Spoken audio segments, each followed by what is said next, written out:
Welcome to Mission, Vision, and Values in Action, where we share real stories from our UNIS Hanoi community of how we live our mission, our values, and our vision to be an inspirational role model for a better world. Today, I'm with Bhuti Makunga, one of our 11th graders here at UNIS Hanoi. Bhuti, welcome. Thank you for being our very first guest. I'm so excited about this. To start, why don't you just tell us your story? So first, I'd like to say thank you for having me. I was so shocked when I got the email. I was like, I wonder what this is.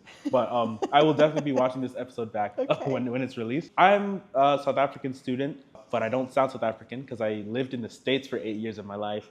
Then I moved to New Zealand for 4 years.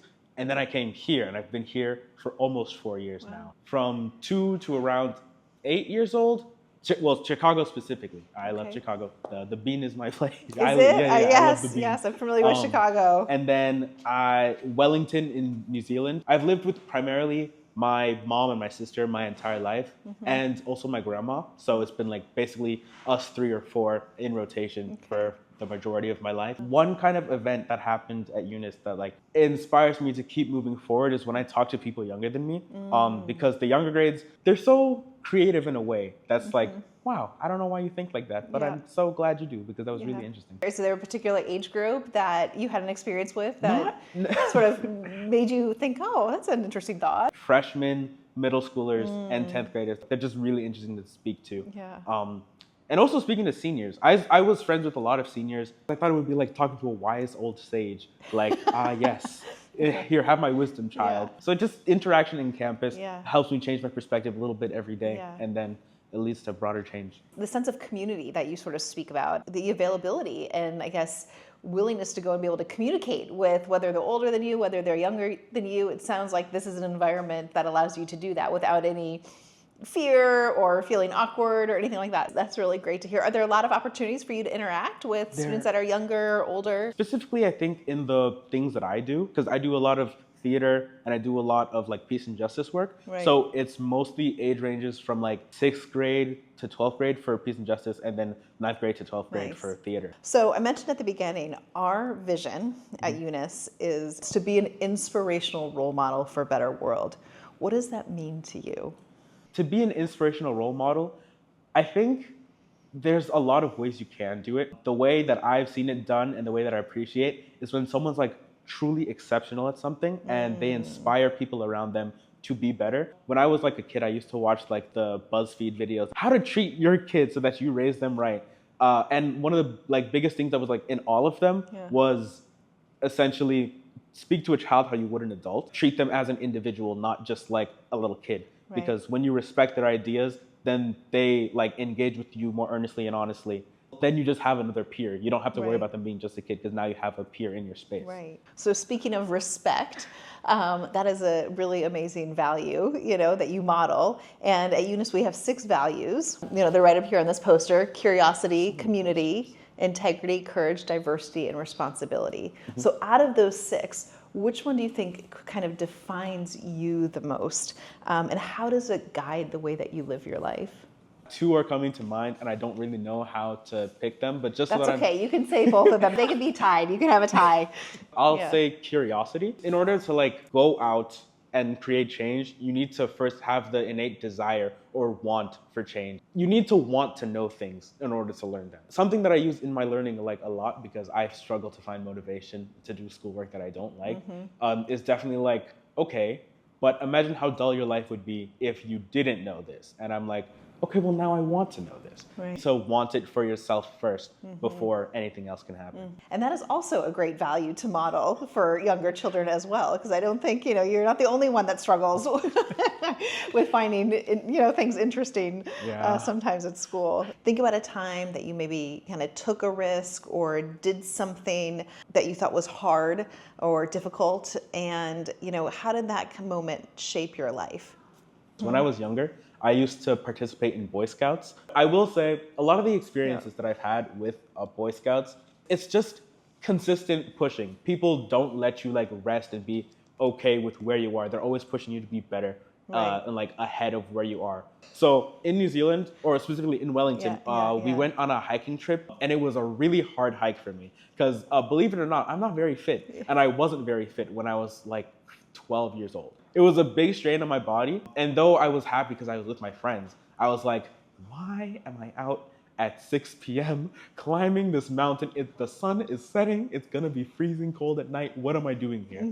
But I remember my scout leader, he came to me and he said, it's okay, we can take a break. You can hold off, relax for a bit, and then we'll just keep going on later. And then when I stood for 5 seconds and said, okay, I'm ready, and then ran up a flight of stairs, and then was winded again, he said, that's not what I meant. I said, take a break, relax, and then we'll keep going later. The message that I received from that was essentially like, yes, always strive for more, always push harder, and like expect more of yourself, but also don't try to burn yourself out, because that's not the same thing. You're gonna get ruined legs, and you're not gonna be able to move at all. Like learning how to pace yourself, but also still wanting more. You know, Right, so, right. Yeah. That is such a good lesson. You know, it's sort of the idea of giving yourself permission for self-care. You've gotten to a certain point, just give yourself permission to stop, to pause, to take a break, and then keep going. Yeah. Because it's a marathon, right? Yeah. It's not a race. And we all need to have that stamina and figure out how to pace ourselves so that we don't burn out. You know, and especially today when you're getting so much information and there's so many things being thrown at you, you need to know when to pause and stop and step back. That's a really great story, great example. And can you think of one example where you've done something for someone else that you feel has really made a difference in their life? I can't like name one isolated incident, but I can name, there's like a string of events that people come up to me and say like, thanks for being so happy around me, it makes me happy too. What I always try to do is try to greet everybody that I can with a smile. You don't like being scowled at. I don't like being scowled at. Well, it's a universal language, smiling, exactly, isn't it? When I greet someone, or like just when I'm passing by someone, even if I'm not gonna hold a whole conversation with them, I always try to be like, hi, and then like move on. So people, they do appreciate that. I know my teachers like it because they say hi back. Not necessarily a massive change, but one net positive in your community. And I'm so glad that you said that, because I have to say, the other day at the assembly, or the pep rally that we had in the gym, and there were some of the students that were out performing their dances, and I watched you, and you were cheering them on, and you were encouraging them, and I could see some of them looking, you know, in your direction, and it seemed like to receive that sort of support and that encouragement, and that makes a huge difference. That is definitely, you know, a huge positive impact that you've had. So thank you for that. Thanks. When you think about tomorrow, when you think about the future, what are you hopeful for? I'll tell you this, I love animals. Is it because I love Pokemon?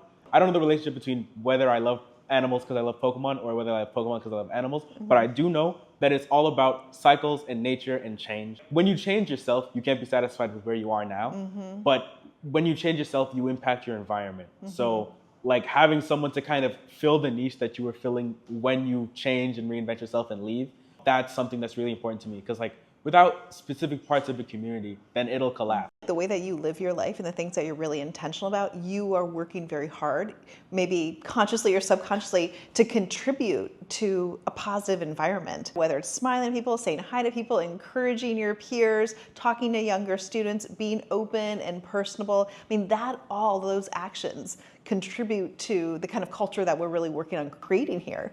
I hope that many, many people continue to do that and step into those shoes after you move on. So thinking about that, you're in 11th grade, not a whole lot of time left before you move on. Thinking about your time here over the last few years, who is someone who's had an impact on you? If you could thank that person, what would you say to them? Okay, so there's a whole bunch of people. Okay. Definitely a lot of my different arts teachers. I want to thank them for like giving me the courage to put myself out there and like just telling me, yeah, it's okay to take up space. Go out and be you. When I first got here, I wouldn't say that I was exactly timid. I wasn't the guy who would pass by a teacher who I've never spoken to in my life and just be like, hi. But now I can say that I confidently am. So I'd like to, thanks to my teachers for that. And then there were 2 seniors from last year. One of them was my older sister. The other one was like her best friend. Those 2 kind of modeled to me like what healthy friendships look like. I want to say thank you to those 2 for showing me what happiness looks like and showing me how to share it with other people. Now, I would like to thank two individuals, Hammy Taggart and Velma Nicholson.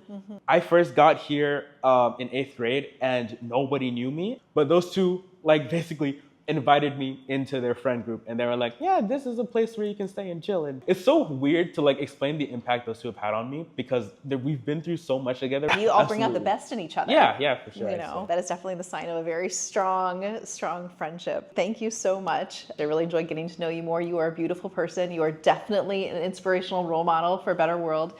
Thank you for all of the amazing things that you've done here, and I hope that the rest of this year is just magical for you. Thank you for joining us for UNIS Hanoi's Mission, Vision, and Values in Action.